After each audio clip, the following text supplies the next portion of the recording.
up? Good morning, everyone, and welcome back to another edition of the show. I'm joined once again by David Bray. We are in between NCAAs and Last Chance qualifier, which leads into the Olympic trials, which is, of course, the qualifier for the Olympic Games. But we're looking back today, well, and forward, with 2021, gosh, get the year right, NCAA champion from Stanford, Shane Griffith, joining us here on March 24th, 2021. How you doing today, Shane? Doing good. Just taking it all in. Yeah, I'm sure it's been a wild few days, week, whatever. How do you feel? Physically, emotionally, mentally, all the above? Physically a little sore. I mean, you could ask any wrestler. A tournament like that definitely plays a toll on your body. Emotionally, just happy to get the job done and spend some time with my family. Haven't really seen them since August because of the pandemic, and we were pretty much locked down at Stanford. So just kind of enjoying their presence right now. Sure. I guess I just kind of want to jump into it. We talked to Coach Borelli 2 days ago, and we talked to him last spring or summer kind of about the whole situation with Stanford and the wrestling team. And he told us he was on a golf course when he got the news or a phone call that said, hey, they're going to talk about discontinuing the program. And he kind of took us through what that day was like for him. I'm curious what that day or the next day or whenever how did you find out? When did you find out? What was it like? Did you get a phone call, an email, a Zoom? I don't know, that somebody had to inform you at some point that they're talking about getting rid of the program. Yeah, Borelli texted us. I'll start with where I was. I was on a beach with some friends, just enjoying vacation. It was kind of one of the weeks I took off during the summer and kicked back and relaxed. But we got a text from Borelli that said he needed us to hop on the call immediately. So right then I was kind of like midsummer. It was just like, this can't be good news at all. And then I think some other programs were cut pretty recent too. So you always think of the worst things. I don't know why, I just thought we were being cut, and it turned out we were cut. And we found out about like 10, 15 minutes before the whole country knew. So we didn't have preparation and kind of just blindsided out of nowhere.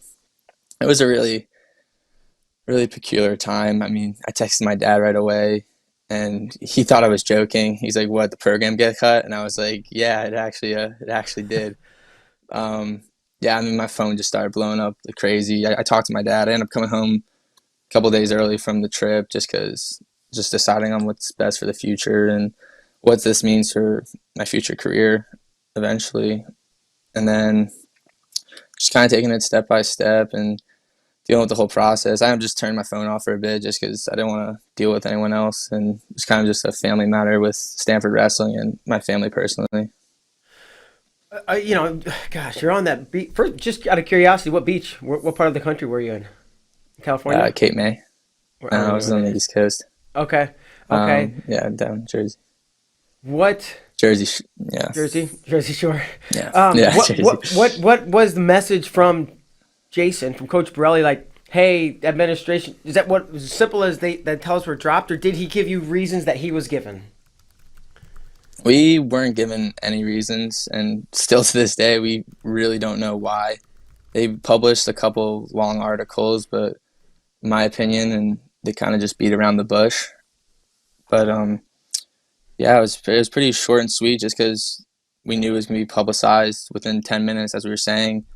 I think we were still on our team Zoom call when it got published and the phone started blowing up, but Borelli immediately took the right actions of going to administration and just told us like not to worry about it. We're going to fight this, and other programs went through this. And I mean, Arizona State, I believe, was cut a couple years ago.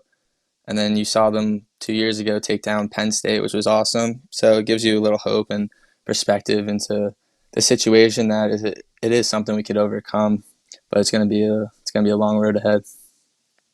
Was there ever any thought to leave Stanford? Definitely. I definitely thought about leaving and getting into the portal as soon as possible, especially for my circumstances. I looked at a lot of Ivy Leagues coming into college, and education was one of my most important things that I emphasized that I wanted to receive.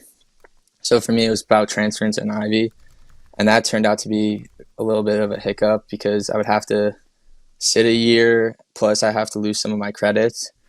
And then I thought about the option of trying to if it was feasible to graduate within 3 years, and it turned out it was, and really had to work for that and plan everything accordingly. But that was my main thing was education, and my parents, that's something they stressed this whole time, that they didn't, not that they didn't care where my wrestling career went, but it was important for me to finish what I started at Stanford and receive that degree. So I promised them that's my number one step, and then from there we could explore grad options and what's best for my future. You know, that situation of trying to decide what to do when the administration's telling you the program's cut, but there's also an effort to keep the program around. That has to put you guys as student athletes in a really hard position, because on the one hand, it's like, yeah, maybe just think about transferring. And if you do, then that makes it easy on the university, who just wants the program to go away anyway. What were the conversations like between you and other people on the team who were in the same position about just that debate about whether to think about transferring versus to not only stay, but to kind of become involved in the effort to keep the program? Yeah, definitely. We had a pretty young team, honestly.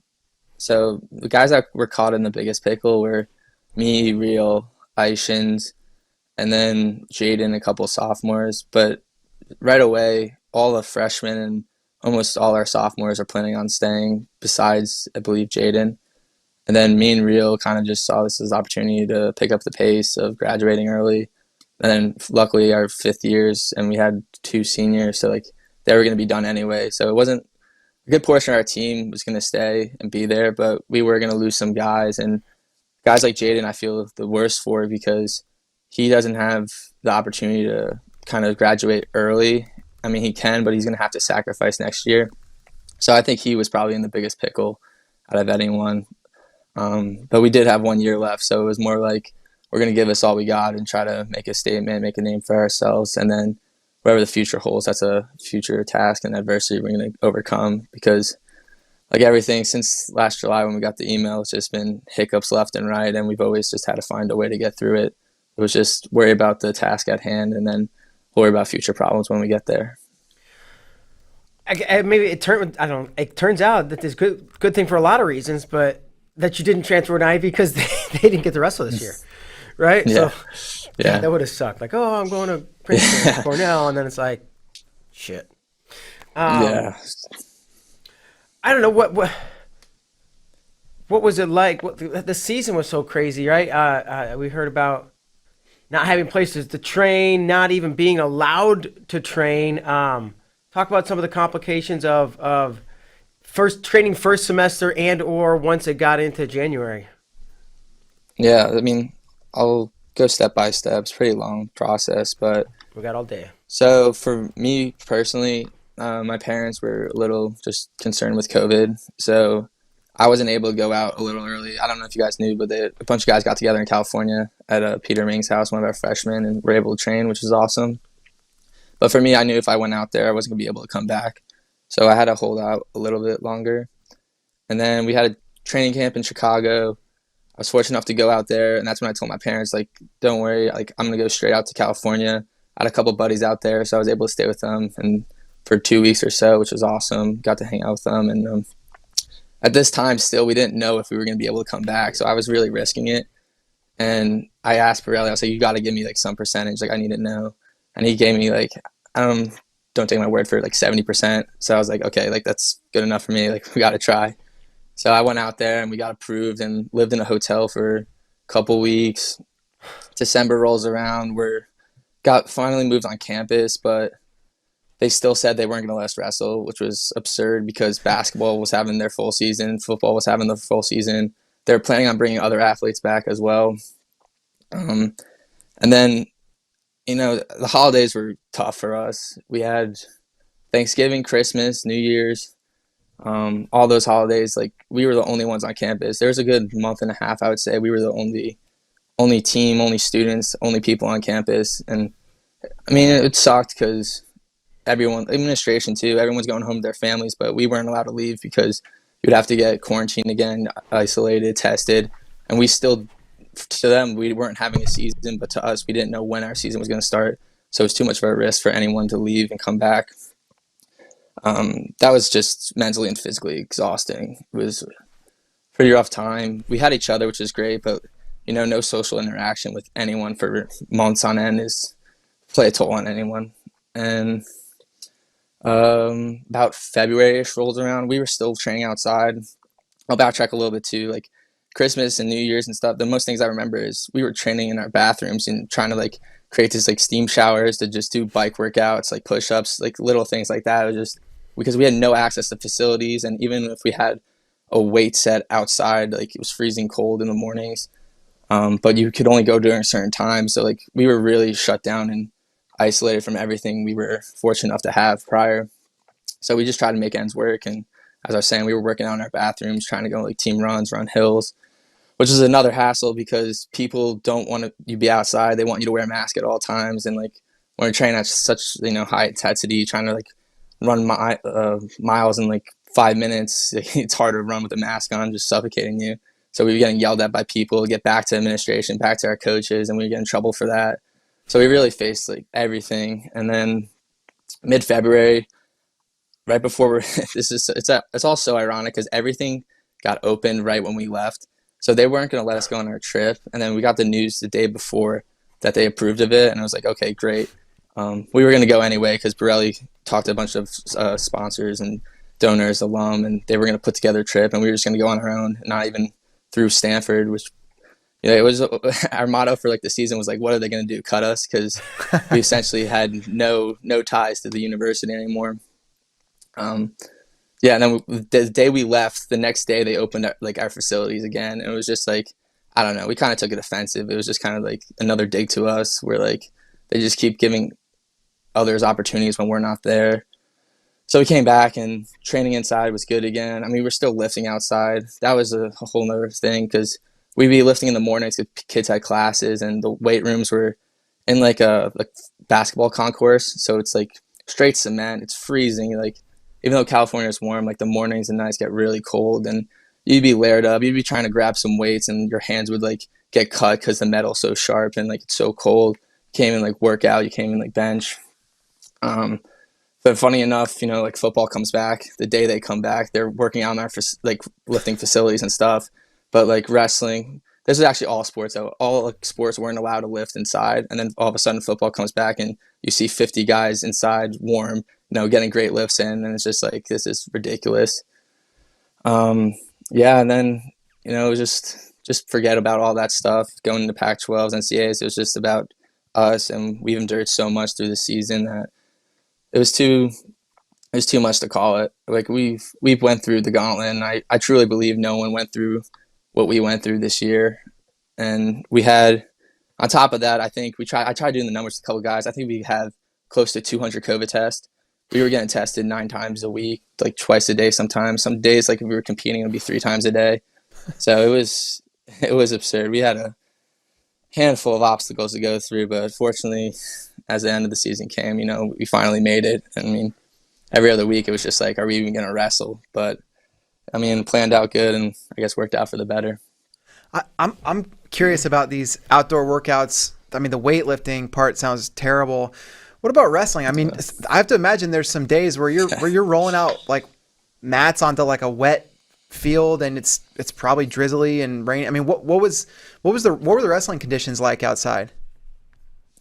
It was good. I mean, California definitely has its days where it's really nice, and so we had 4 mats set outside, and we try to like go into like 4 different pods, like quote unquote, and not like interact with other people. So we were still following like Santa Clara guidelines. And then some days it was rainy, and like we'd go outside, it would start raining, and be like, all right, put the tarps on the mat and let's go for a run outside. Like there wasn't much we didn't have many other options to do, so we just tried to make the most of situations we had. But the weather was kind of hit or miss. The winters get pretty rainy sometimes, so there'd be like 3 or 4 days in a row where we couldn't wrestle, and we'd have to go for a run or do stuff on our own. It was just it's just another obstacle in the way that we just had to find our way around.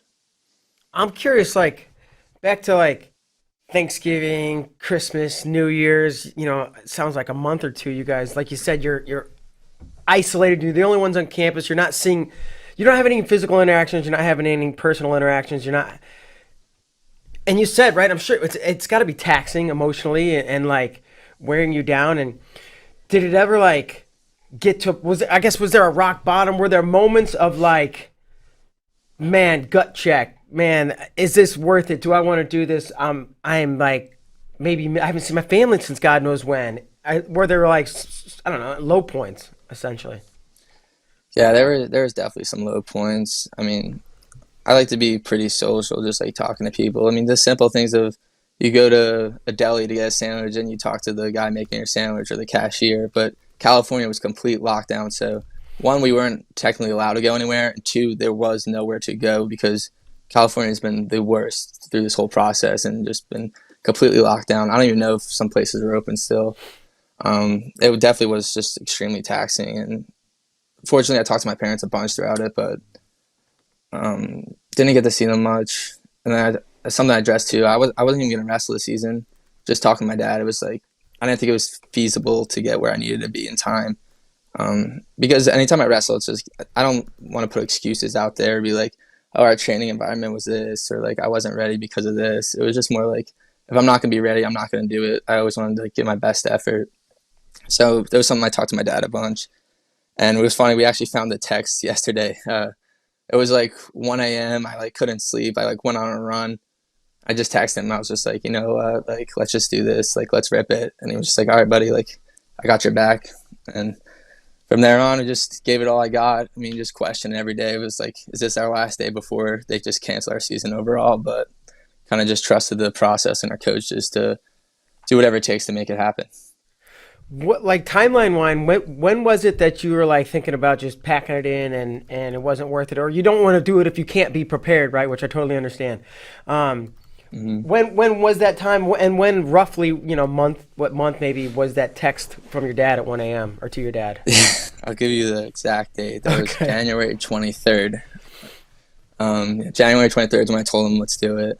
But I would say all of December and early January when we were still training outside and not even be able to wrestle, we would just go on runs and lifting in our very, I don't know, shitty situation. But it was just, you think of guys like Iowa or like Oklahoma State, guys that have been there since last June, just being able to train in their rooms and like being ready. And we're on, I would say, like a month of good training and then like 2 or 3 months of like making the best of our situation. So I would say most of December, a bunch of guys were, I would say some of us were like optimistic, but at the same time, you don't want to be over optimistic. You kind of want to see reality and what Stanford's done to us already. Who knows when they're going to pull the final cord on us and not let us go.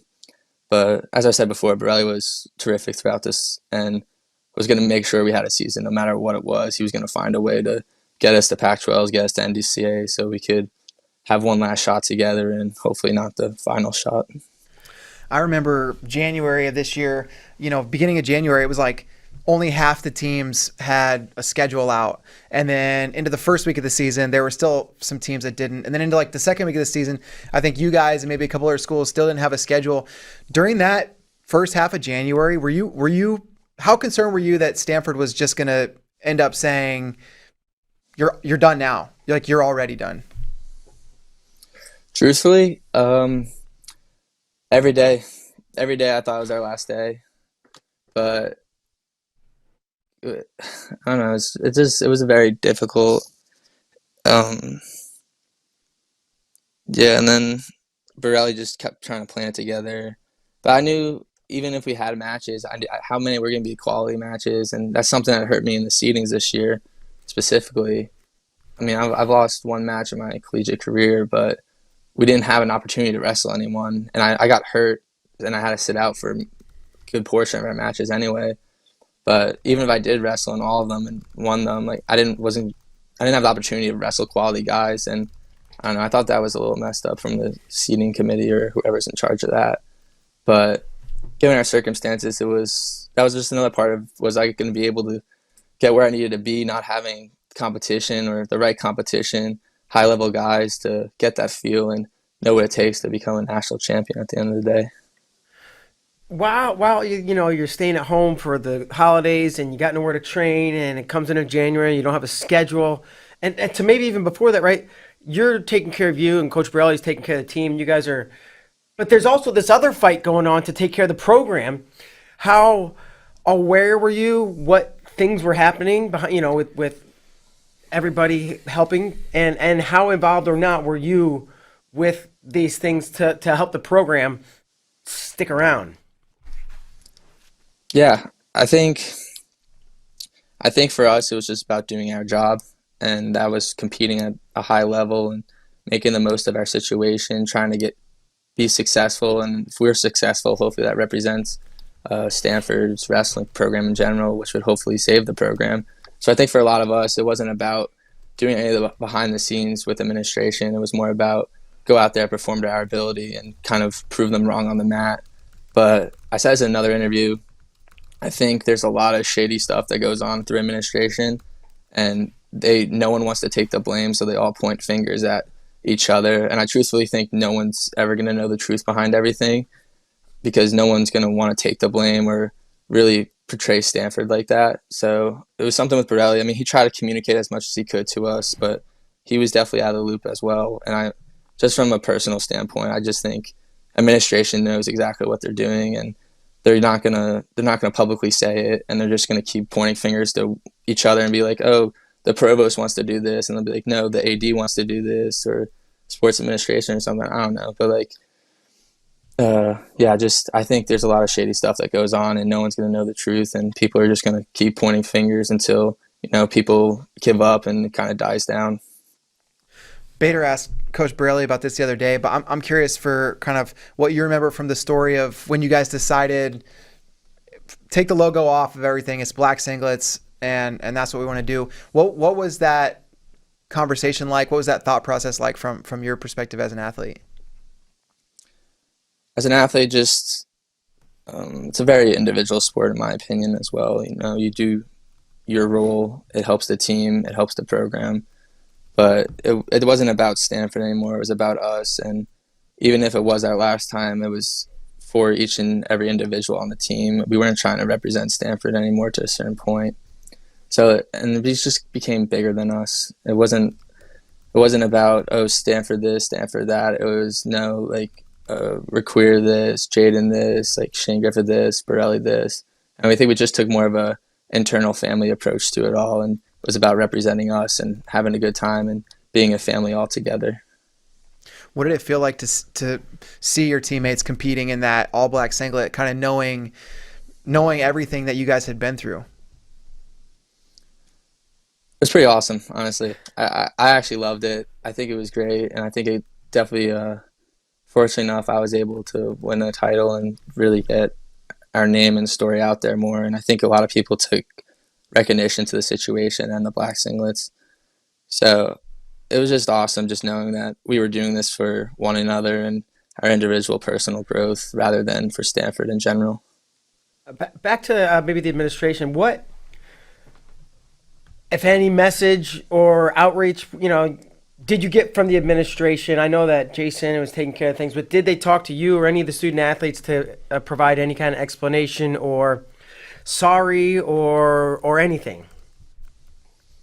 I think they might have released like one sorry email, but as I stated before, there was no clear-cut evidence or reasoning behind their decision, and we've just been out of the loop in general. I would say all athletes in general have been out of the loop, and as I was saying, it just takes a lot of inside stuff that administration's doing that they're not going to release to the public or especially their students, and they just kind of want you to, hey, you're cut, let it be, move on and find out what's best for you after this situation. Why did you want to go to Stanford? And why did you go to Stanford?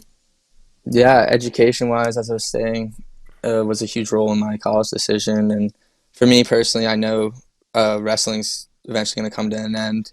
So it was about setting myself up for the future and what's going to be best for my future self and hopefully the future family one day. So, along with that was we did have good wrestling. I did know a bunch of guys at Stanford, some Jersey boys such as Requeer and Jake Barry. So it was an easy transition for me. It was great to rekindle with them. Obviously the weather is great too, and then the environment, the people there, you just meet some extraordinary people, and from all different backgrounds, all different places, different fields of occupation, you could say. But those guys, I mean, this spring, I'm actually just going to go back and hopefully live with a couple buddies and just enjoy the time that we had together. Because, like I said, I think relationships you meet at Stanford are one of the biggest things that make Stanford what it is. And it's an awesome environment. I would say, despite these hiccups with the administration and athletics, I love Stanford University and the academics and kind of the presence of the university and the people you meet. I think that's what makes Stanford so special. Sure. Shifting towards the weekend, 3, 4, 5 days in St. Louis or whatever it was, how did it feel being there? Did it feel like you guys had, I don't know about something to prove, but did it feel like it was just about, hey, I'm 165 pounds, I got to make weight and wrestle, or did it feel like anything more than that? I would say, I'll jump a little ahead. I would say after my Marinelli match, when I say people took a little more recognition than me, it became bigger than me, and I started realizing that people were acknowledging my situation and circumstances and our team situation. So I'd say going in, it was just more about me personally. I mean, I was during finals week, so most of the week I was going to classes, writing papers, presenting projects. So for me, it didn't even feel like a national tournament to me. It kind of felt like I was in school, and then like at nights I would go wrestle, and towards Thursday or Friday just came to the national tournament, and I was ecstatic. Just something I've waited my whole life to do. I mean, you watch these guys as little kids on TV, and it's just like, I want to be there one day, and I want to make a name for myself. So that was definitely something that was just awesome to finally come true. And it was something I talked to my dad throughout the tournament was just, I've trained my whole life for this, so it was about time I had an opportunity to showcase my talent and kind of make a name for myself, especially after last year when we made it so far and we got canceled the week before NCAAs, which made me just prolong another year. It was just brutal, but like I was saying, just something I waited for my whole life and kind of just let it rip. I was just more excited than anything. Sure. All the bullshit aside, just wrestling wise, right? I think it was quarterfinals. You got the number 1 seed, and the Iowa Bowl and everything else. Like, what are your thoughts going into this match? I don't know if it's confidence wise or tactics or nerves or any of that. Yeah, he was actually a huge matchup in my career and personally someone I've always wanted to wrestle just because he's a great wrestler, a very aggressive style, which is something that kind of clashes with me. I feel like we're probably opposites to each other. But just another phrase I was just kind of raised on, something I said before, was to beat the best, you have to beat the best. And no matter what, it's a national tournament. You can't be running from these guys. I mean, there's nowhere to run. You're eventually going to have to wrestle the top guys in the country at some point. So even though I think my seed was a little outrageous, it was definitely I wanted to be a national champion, and you can't get around that. You're going to have to beat these guys eventually. So there's no more to do. Just kind of, as I was saying, just you train your whole life for this. Go out there and rip it. Overtime, right? Yeah, it was an overtime match. Like, 7 minutes, buzzer ends. Put me inside of you, or put me in, in your head, and kind of what you're thinking and feeling. And is this something you remember, or sometimes guys are like, it's a blur. I don't remember any of it. I'm one of those guys that kind of blacks out during the match a little bit, but 7 minutes I've been in phenomenal shape. I think I've been in the best shape of my life. I haven't really gotten tired this whole tournament, but it was just one takedown, and it was something I've emphasized with my coaches is kind of just one takedown, keep wrestling to that final whistle. Trained my whole life for that, like I was saying, but it was just exciting environment to be around, and I'm pretty confident in my top and bottom game. So if worst scenario, if we went into ride out, so I was pretty confident going into that as well. But I would say he was pretty aggressive, and I'd probably say he controlled the neutral position a little more than I would have liked. But I was saying in overtime, it's just one takedown wins it. So do whatever you got to do at all costs to make it happen. All right. And then as we skip ahead to Saturday in the finals, as the finals are going and you're in the back warming up or sitting around doing whatever you're doing, was it all wrestling? Was there part of it in the back of your head that was like, this is maybe like you said after that semi-quarters match? Was there anything like this is a little bit bigger than just this match? Was there any sense of that? Yeah, definitely. I was touched upon it a little bit before. I had so many people reach out to me, and it was getting pretty chaotic that I just kind of turned my phone off for a bit and kind of just went in the back room. And I was with all our coaches and our trainer, and we just hung out. And it's something that I've definitely valued a lot in high school. During all my state finals, I was usually the last match anyway.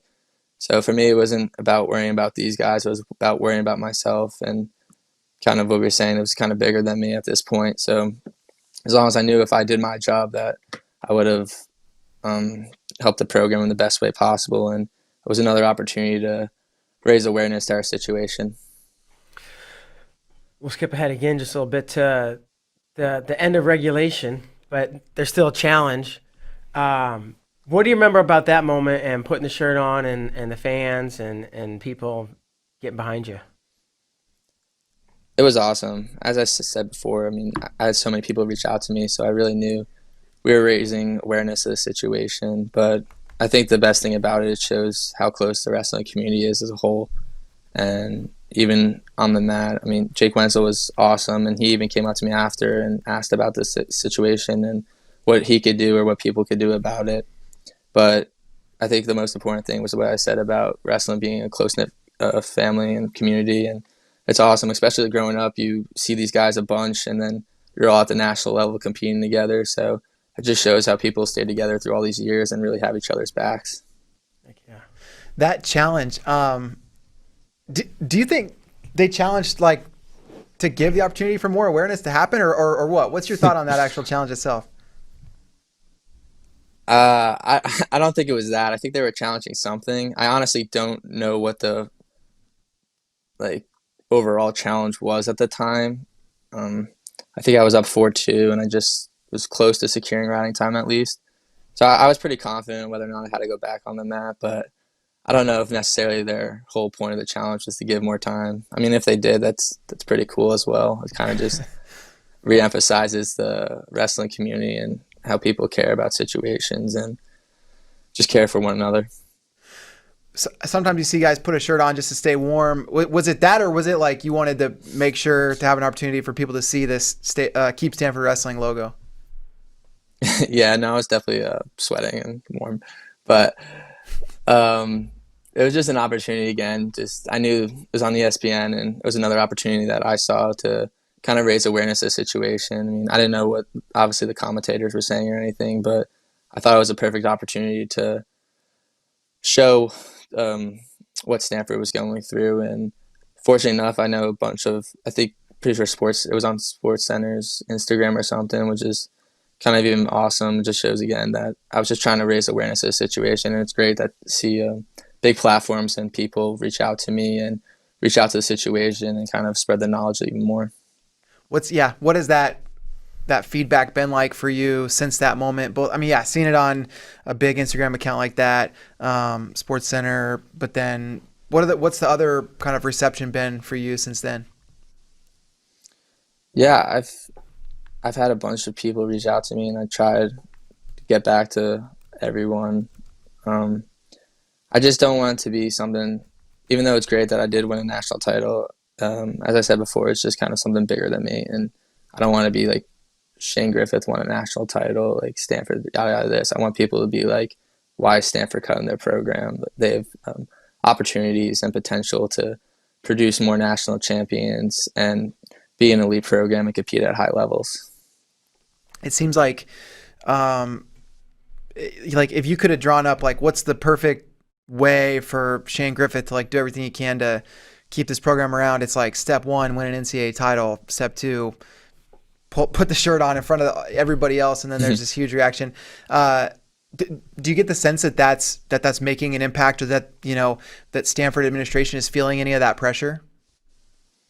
Definitely. I think I addressed this in another interview. I think the one thing Stanford hates the most is bad publicity, and that's something they'll try to cover up at all costs. I think the community as a whole, the wrestling community and just the community as a whole, addressing the situation is something Stanford can push under the rug anymore, and they are going to have to reinstate the program or give a definite answer or feasible reason why they cut us in the first place. So, I mean, that's all we ask for, at least. I mean, I know a bunch of people are behind us now and asking for ways to help out, but um, Borelli did a great job through this whole process, and hopefully we could save the program now. Does it almost seem ironic? Like we want the best and brightest students to come to Stanford, and typically you want, you know, discover the truth, uncover what you need to uncover, speak up for yourself, and do these other things, and then but it's actually not what they want. They want you to shut up, and if you're loud, they're gonna actually, like you said, I don't know if Stanford even likes me right now. Yeah, I mean, I don't think they like me right now, but it's a powerful institution, so they have the capabilities to usually just slide whatever they want under the rug. And they do portray the message of kind of people representing who they are and being who they are. And you want people that can produce for the university, whether it's in academics or athletics. I don't know. This is it's one of the reasons that, like, rumored is they kind of want to shift away from athletic school, just because every year we win the Directors Cup, which is like pretty much a university that wins the most national titles. But I know our acceptance rate is getting pretty low, so they're trying to get rid of athletes and switch to more of an academic school, as they said, to the Ivies.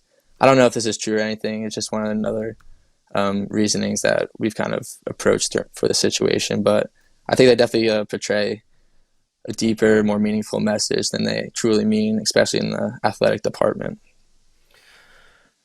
Rewind 13, 14 months ago, right? You're in your full-fledged 2020, second half of the season, moving toward Pac-12s. How much different of a person are you today because of all the experiences of the 2020 NCAAs being canceled and then everything that's happened since you got that call on the beach, I don't know, midsummer? Yeah, I think it was just one of those pivotal moments in my life that kind of just, they say the transition from a boy to a man. Just had to learn to overcome a lot these past couple of months and kind of conform into the person that I'm meant to be. And just facing adversity, I think in general for anyone, definitely makes you a better person and makes you stronger and kind of makes you smarter, and just think about ways to approach life and how you're going to overcome obstacles. So even though it definitely wasn't the most ideal situation, I think it definitely was the best thing for me in the future, especially who I've become and who I'm going to become in the next couple of years.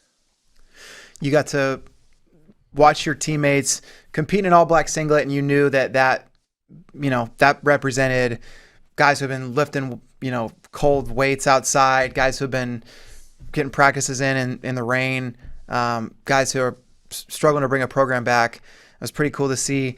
What would it feel like to wrestle in a Stanford singlet again, knowing that the program had been reinstated, knowing that that the efforts had worked? What would that feel like?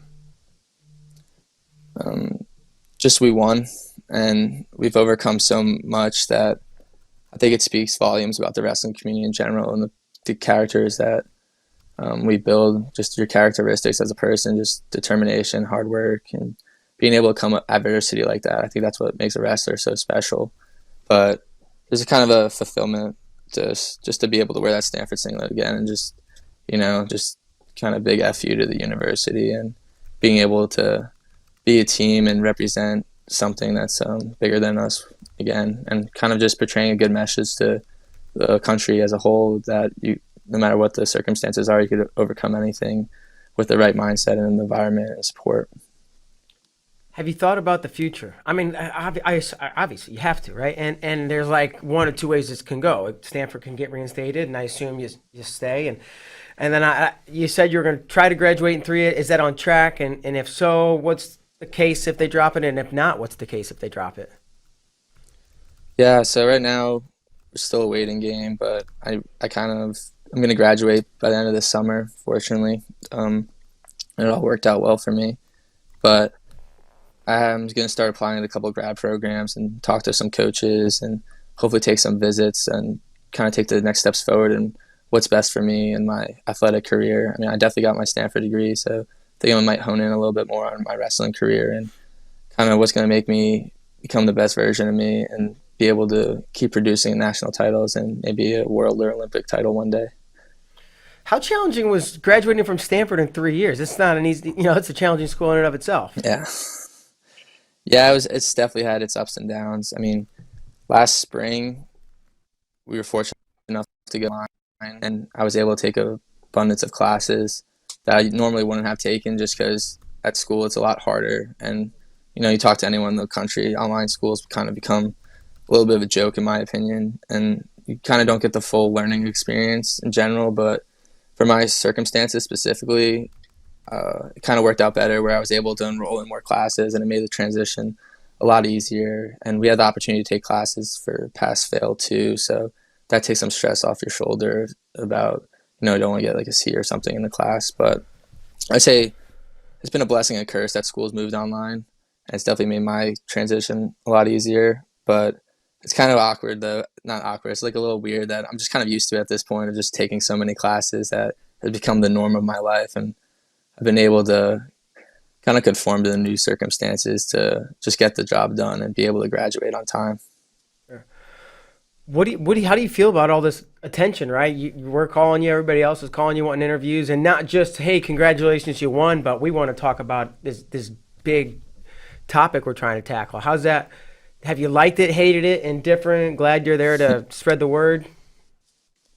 I like that people are raising awareness of the situation, and we're finally getting some good publicity and definitely reaching different parts of communities that we probably wouldn't have reached just by Stanford wrestling alone. But it gets a little overwhelming, and I don't know. Something I talked to my parents about. I came home to spend some time with them, and just my mom, dad, and my sister, and they were like watching clips or interviews about Stanford wrestling, and it was just like, I don't know. I got to a point I was just like, can we not do this while I'm here? Like, I just want to be like your normal son. Let's go get pizza and go watch a movie together or something, So, I mean, it definitely has its ups and downs, but I don't know. I like people raising awareness of the situation and as a whole rather than me in particular as an individual. And maybe just, and we're getting close to wrapping here, but Coach Borelli, I mean, he came on the show on Monday, and man, he was calm and cool and collected, yet didn't back down from his points.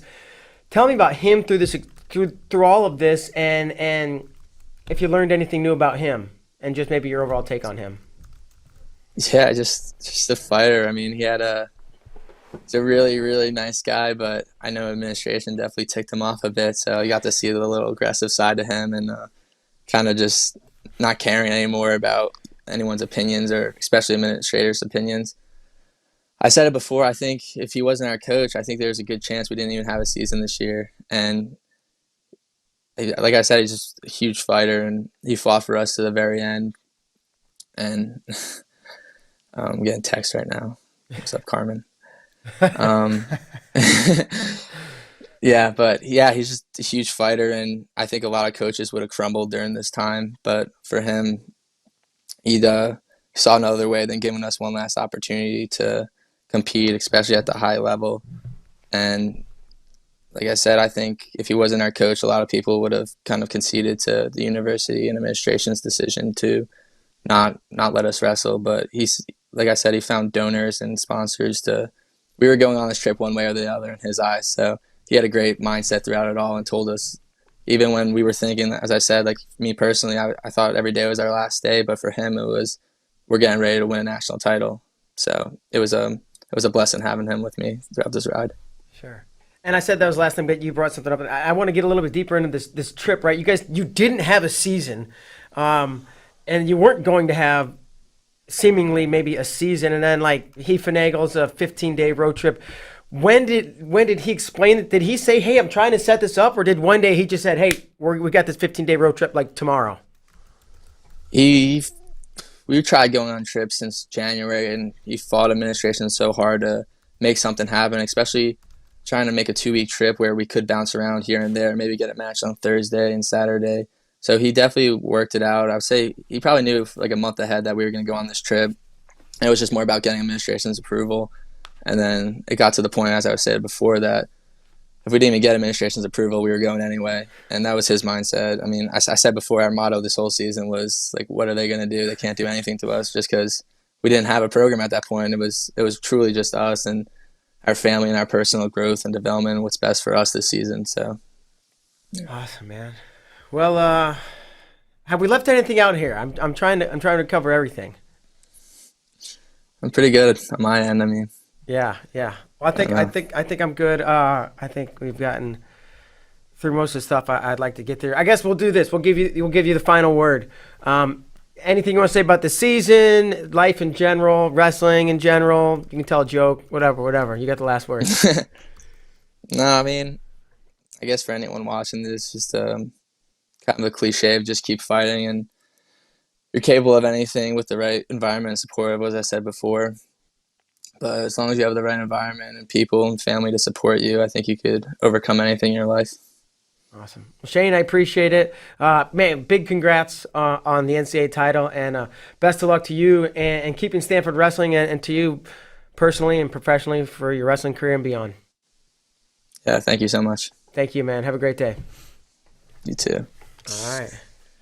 Yeah, what a mature young man. Yeah, I mean, the more we talk with Coach Borelli, the more you hear about different perspectives from this program. The stuff they endured this year, in every way, was impossible, right? And then Shane did everything within his power. We talked about it at the end of the show on Monday. Coach Borelli did everything right. Shane Griffith did everything right. Stanford's got to do the right thing here. Yes. All right. Well, that's going to do it for this week's show. Last chance qualifiers this weekend. Thanks so much to Shane Griffith for coming on, and best luck to him in Stanford wrestling. We'll see you guys.